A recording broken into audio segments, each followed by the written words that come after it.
Manor Lords. The girls who get it. And the girls who don't. Well, now I've played the game. But for the girls who don't get it, this game, made by one man, is set to combine town building, where you grow your population, provide them shelter, have them hunting and farming, praying, and so on, with warfare reminiscent of small-scale Total War battlefields. And you've also probably noticed that it all looks absolutely fantastic. Well, the Manor Lords demo is here, right now. And if you didn't know already, run, don't walk to the Steam store this instant, as the demo is open to each and every one of us for a week. And before we begin, the Manor Lords demo is but an early version of the game, not by any means finished, so do keep that in mind both for the purposes of this video and the demo itself. Well then, welcome to Manor Lords. This is my first actual meeting with the game itself, after what's probably been 2 years or more of consistent hype. And even though this is just an early version of the game, I have to say it's shaping up to be something very special. In Manor Lords, like in any city builder, you begin with virtually nothing but a few workers and a foundation of basic resources. Manor Lords has you build your way from the ground up, erecting that first lumber mill and chopping down that first ever tree.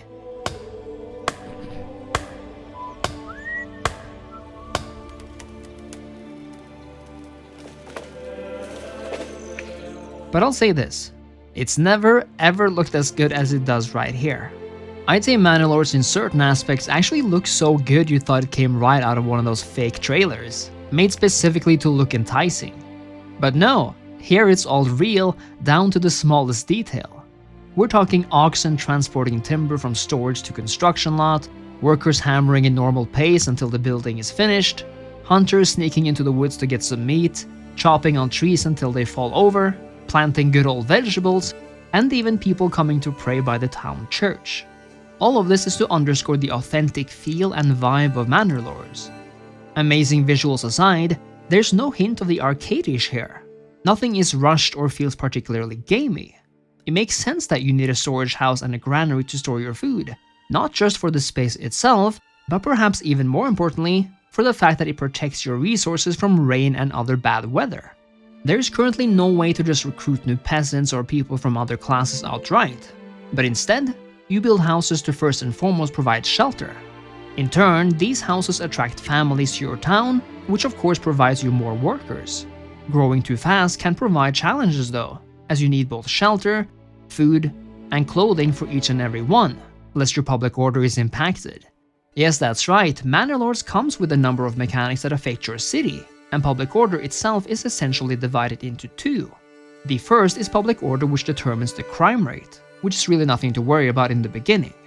The second, and perhaps even more important, is approval.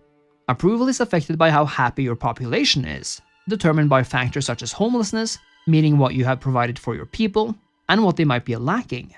Over time, approval affects things like population growth, and even combat morale when dropping too low.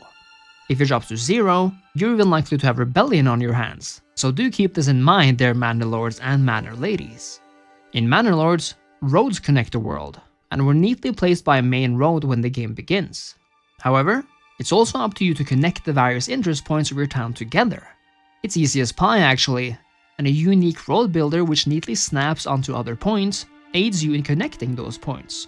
The same goes for buildings all around actually, and you can choose to use the snapping tool or not by the click of a button. What I find really interesting is how we actually upgrade our cities.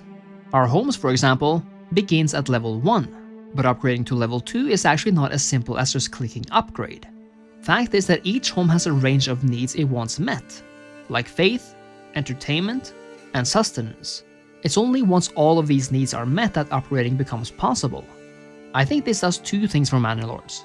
The first is that it makes the game a bit slower, things take a bit more time, and the second is that it actually forces you to build a multifaceted town from the get-go, rather than rushing various parts. I really like this aspect, and even though it definitely can be difficult in the beginning, I think it's an awesome design choice for longevity and the sense of realism.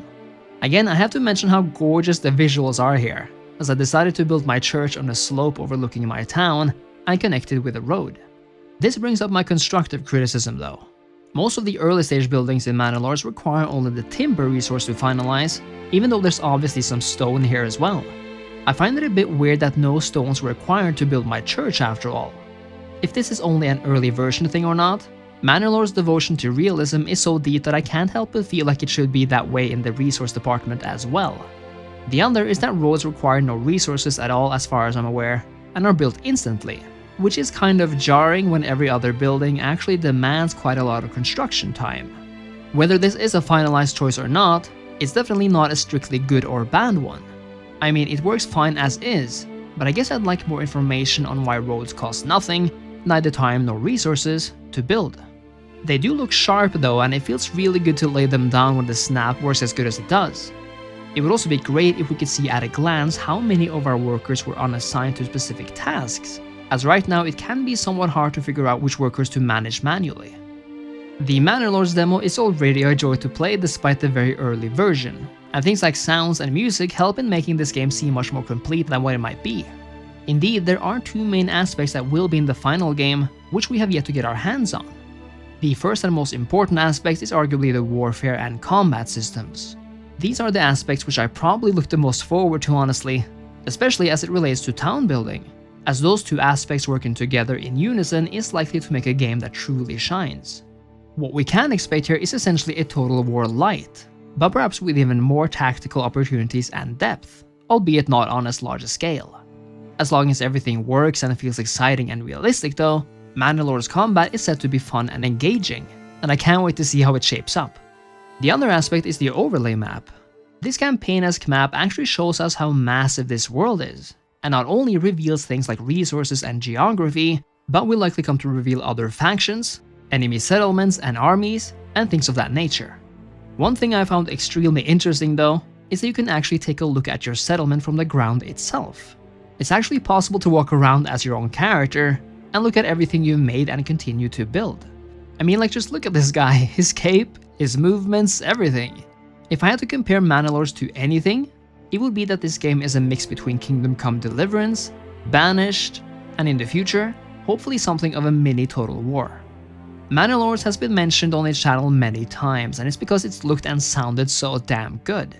And now, after having played it, I'm happy to say that what's here looks and plays as good as it seemed in the trailer, even though there's a few minor points I've raised in this video.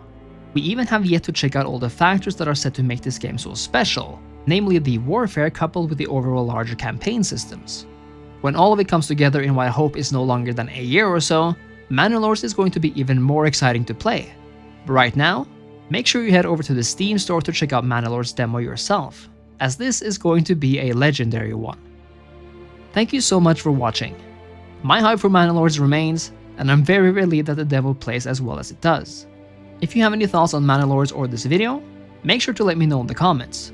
If you enjoyed the video, make sure to leave a like and sub to the channel, and perhaps even support me as a YouTube member or patron. Thanks again, and I'll see you next time. Cheers.